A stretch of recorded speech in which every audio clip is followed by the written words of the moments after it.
ఉద్యోగం గురించి అడగలేదు కదా?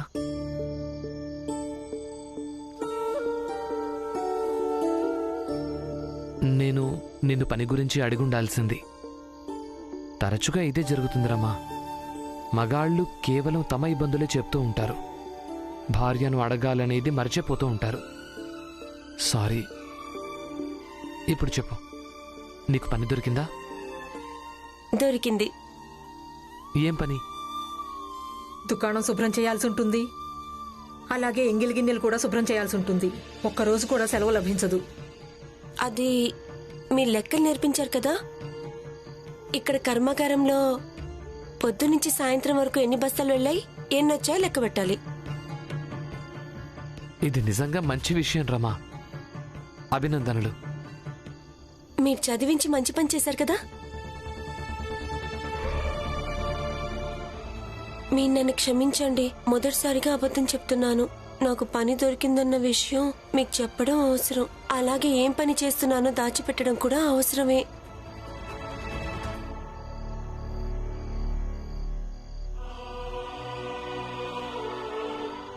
రమా, నువ్వు నా కోసం పని చేస్తున్నావన్నది కూడా నేను జీవితాంతం గుర్తు పెట్టుకుంటాను.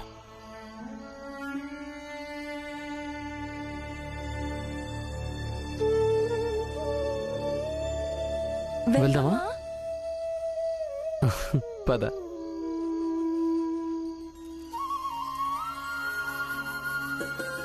నమస్కారం హల్కు గారు. నమస్కారం.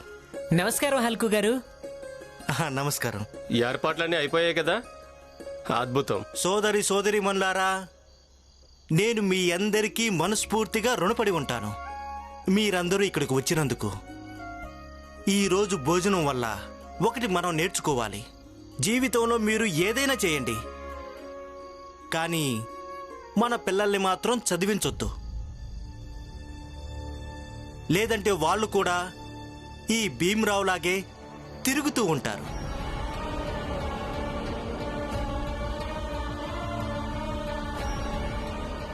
చిన్నప్పటి నుండి పనిలో పెట్టండి, దాంతో వాళ్ళు కూడా నా పిల్లల్లాగే ఉద్యోగం చేస్తారు. బాబాయ్, మీరు సంతోషాలు జరుపుకోవాలనుకుంటే జరుపుకోండి, మేము కూడా మీకు సహకరిస్తాం. కానీ ఈ విధంగా ఒకరిని బాధ పెట్టడం వల్ల మీకేం లభిస్తుంది? నేను నిన్ను అస్సలు బాధ పెట్టడం లేదు. నేను కేవలం జనాలకు ఒక సలహా ఇస్తున్నానంతే. అయినా నువ్వెందుకు బాధపడుతున్నావు భీమ్రావ్? సంతోషపడాల్సిన సమయం. సంతోషాలు జరుపుకో. ఆడండి, పాడండి, తినండి, తాగండి. అరే పెద్దోడా చిన్నోడా, వచ్చేయండి. వచ్చేసాం నాన్న. అసలు మీ ఇద్దరు కోసమే కదా భోజనాలు ఏర్పాటు చేశాను. మీరిద్దరే మాయమైపోతే ఎలా? అతిథులందరూ వచ్చేసారు చూడండి. ఇక ఈ సంతోషంలో మేము ఆడుతాం. ఏమని ఆడుతామంటే, బొంబాయి నగర పాలక సంస్థలో నాకు ఉద్యోగం దొరికిందని. దీంతో ఇక నా జీవితంలో ఎలాంటి సమస్యలు ఉండవు. అవును, సరే అయితే నువ్వు డోలు వాయించు, మేమంతా ఆడుతాం. అలాగే, తప్పకుండా. ఇదిగో.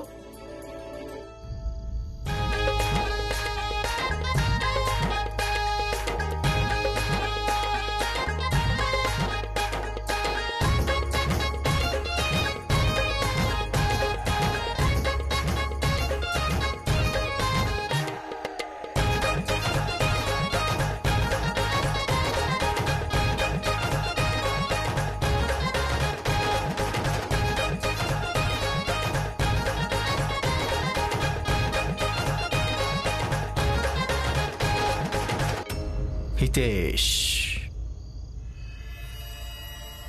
నువ్వు కేవలం ఈ ఒక్క పని చేసి పెట్టు. భీమ్ చనిపోతాడు, అప్పుడు నిన్ను ప్రశాంతంగా బ్రతకగలుగుతాను.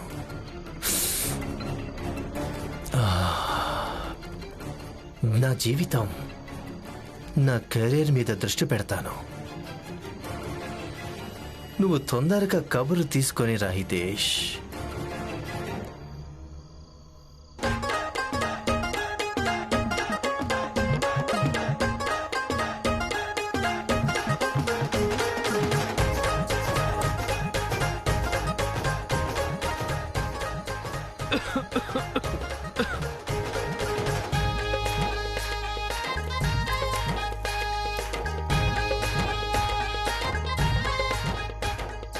ఒకవేళ ఎవరైనా వ్యక్తి తన జీవితం అంతా సమాజానికి మనుషులకు మంచి మార్గంలో నడవడం నేర్పిస్తూ ఉంటే అప్పుడు ఆ వ్యక్తి మరణం తన జీవితంతో సమానంగా సార్థకమైందిగా మారిపోతుంది.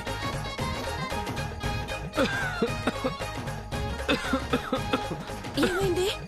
దగ్గొస్తోంది. నేను నీళ్ళు తీసుకొస్తాను. ఇక్కడే ఉన్నాయి కదా, నేను తీసుకుంటానులే.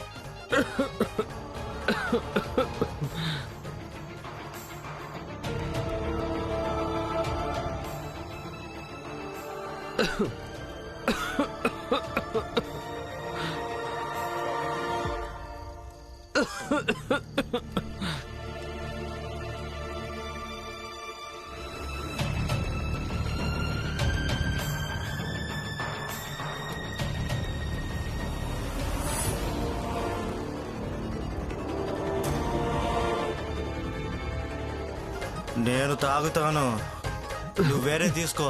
సరే, మీరు ఇవి తాగండి, నేను వేరేవి తీసుకుంటాను. అయ్యో, ఆ నీళ్లు నువ్వు తాగొద్దు, అందులో విషం కలిపింది. ఆ భీమును తాగనివ్వు. నువ్వు తాగావంటే చచ్చూరుకుంటావు. ఎందుకు నీదే జాతి? ఇక్కడ అందరూ చిన్న జాతి వాళ్ళు. నువ్వు ఎంత చిన్నవాడివో అలాగే ఎంత చిన్న జాతి వాడివో నువ్వు ముందు ఇది చెప్పు. నేను ఇక్కడ మీ లెక్క ప్రకారం అందరికంటే చిన్న జాతి వాడిని. మా నాన్న పేరు రామ్జీ సక్పాల్. చే, నువ్వు తాగినవి తాగాలా? ఆ? తీసుకో, నువ్వే తాగు. అరే, మీరు తాగాలనుకుంటే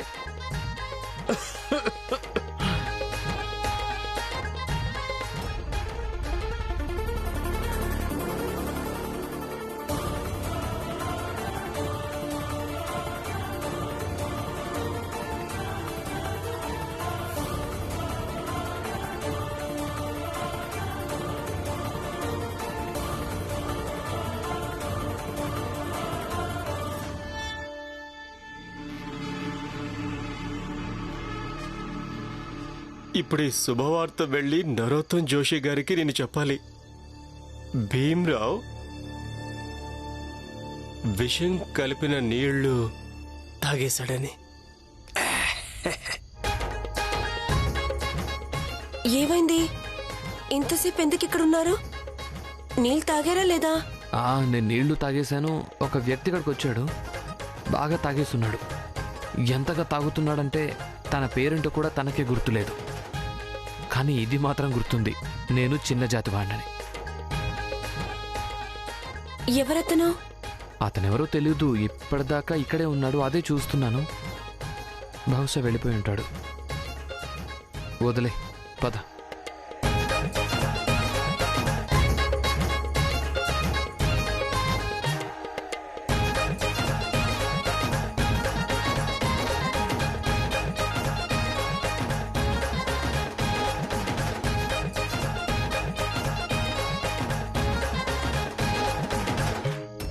బాబుగారు, బాబుగారు, ఏమైంది?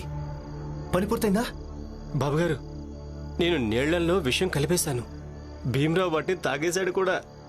ఏమనిపిస్తుందంటే ఈ పాటికే ప్రభావం కనిపిస్తుందనుకుంటా. అంటే భీం పని అయిపోయిందా?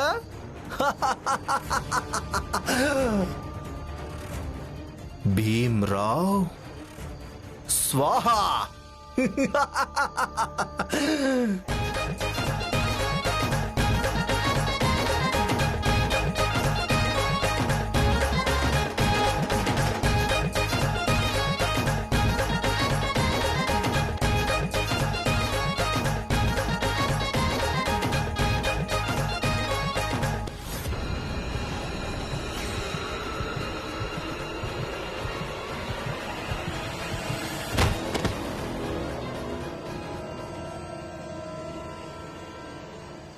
భీమ్, ఏమైంది? ఏమైంది? భీమ్, ఏమైంది? భీమ్, భీమ్, ఏమైంది? మావయ్య, మావయ్య, తనకి ఏమైంది? భీమ్, వీడిని హాస్పిటల్కి తీసుకెళ్తాం. మంగేష్, భీముని లేపు.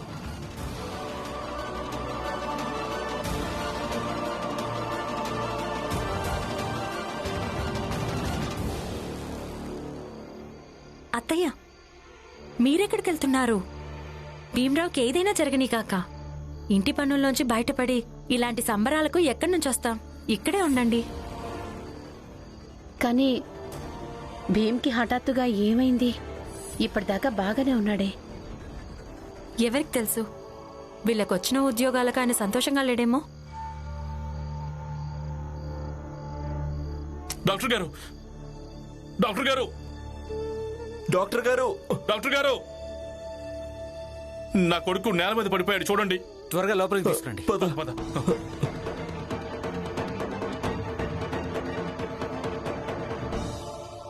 సోదరులారా, కంగారు పడాల్సిందేమీ లేదు. వాళ్ళంతా భీమరావును ఆసుపత్రికి తీసుకెళ్తారు. తనకు నయమైపోతుంది. పదండి, భోంచేయడానికి ఏర్పాట్లు చేద్దాం. అవును, పదండి పదండి. పదండి, త్వరగా రండి. ఇప్పుడే వస్తాను.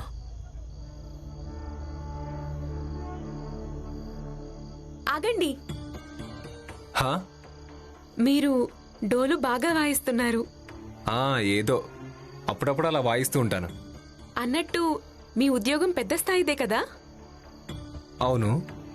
మరి జీతం ఎంతుండొచ్చు? జీతం నూతన్, నూతన్, ఈ భీమ్రావు భోజనాన్ని సర్వనాశనం చేసి పాడేశాడు. ఇప్పుడు నాకు ఇక్కడ తిని తాగాలనిపించట్లేదు. ఇంటికి పద. అరే రమ్మంటున్నానా? జాగ్రత్త.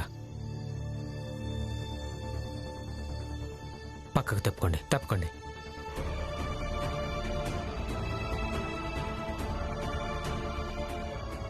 డాక్టర్ గారు, డాక్టర్ గారు, ఇంకేం కాదు కదా? చూడండి, నేను చెక్ చేస్తున్నాను, మీరంతా బయటికి వెళ్ళండి. నేను ఇక్కడే ఉంటాను, మీరు అన్ని చూడండి. నేను చెక్ చేస్తున్నాను కదా, మీరంతా బయటికి వెళ్ళండి. ప్లీజ్ వీళ్ళని బయటికి తీసుకెళ్ళండి.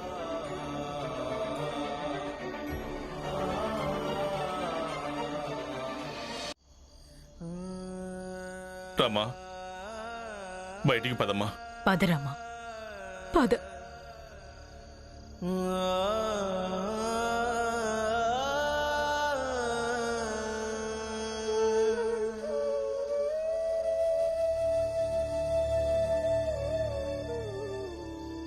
డాక్టర్, కాస్త ఇంజెక్షన్ ఇస్తారా?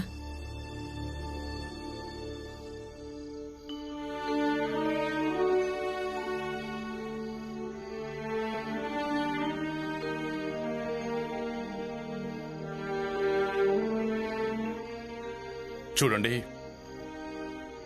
మీరందరూ ఇంటికి వెళ్ళండి. రాత్రి బాగా పొద్దుపోయింది. డాక్టర్ గారు భీముని పరిశీలిస్తున్నారు. ఒకవేళ అవసరమైతే నేను మిమ్మల్ని రమ్మంటాను. సరే రామ్జీ, పదండి. పద.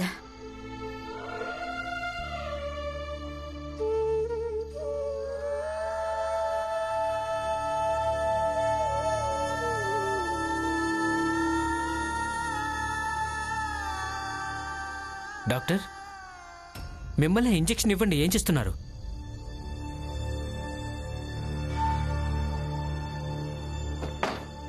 అరే, నేను మిమ్మల్ని ఇంజెక్షన్ అడుగుతుంటే మీరు తలుపులు ఎందుకు మూస్తున్నారు?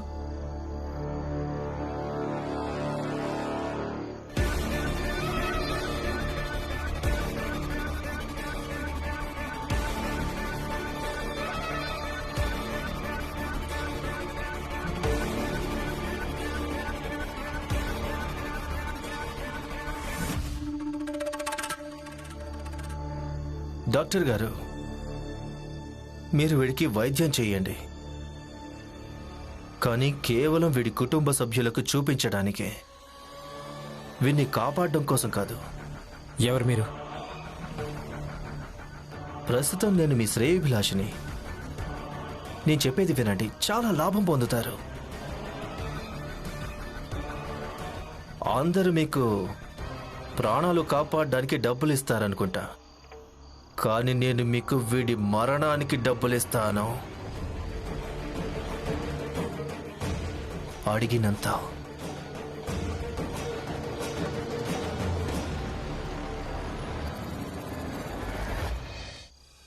మీరు ఇంజెక్షన్ ఇవ్వండి.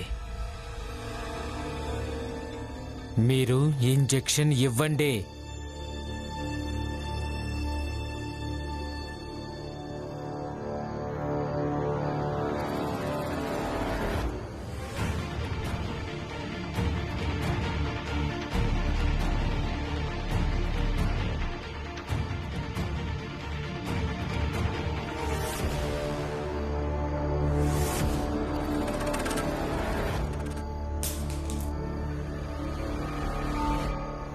ఇతనికి ఇంజెక్షన్ ఇచ్చేశాను.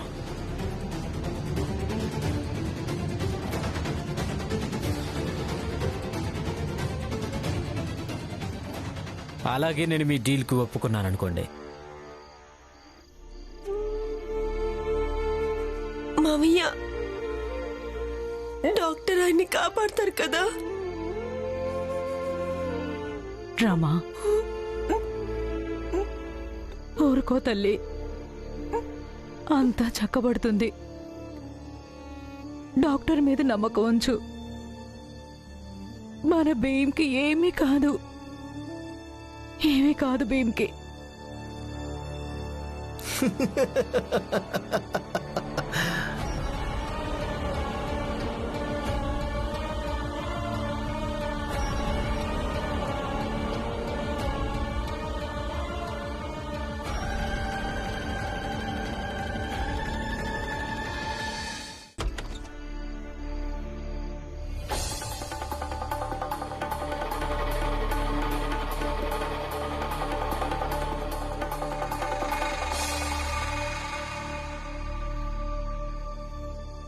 డాక్టర్ గారు, ఇప్పుడు ఆయనకి ఎలా ఉంది? పర్వాలేదు, నేను ఇతనికి ఇంజెక్షన్ ఇచ్చేశాను. రేపు ఉదయానికల్లా కోలుకుంటాడు.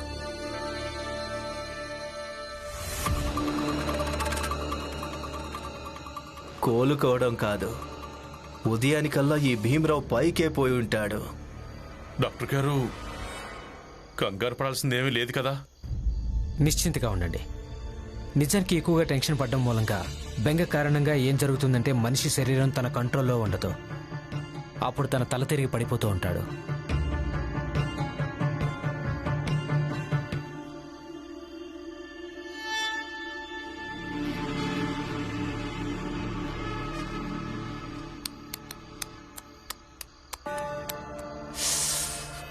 బాధాకరం భీమరావు, నీ విషయంలో ఈ రాత్రి ఎప్పటికీ ఉదయం కాదు.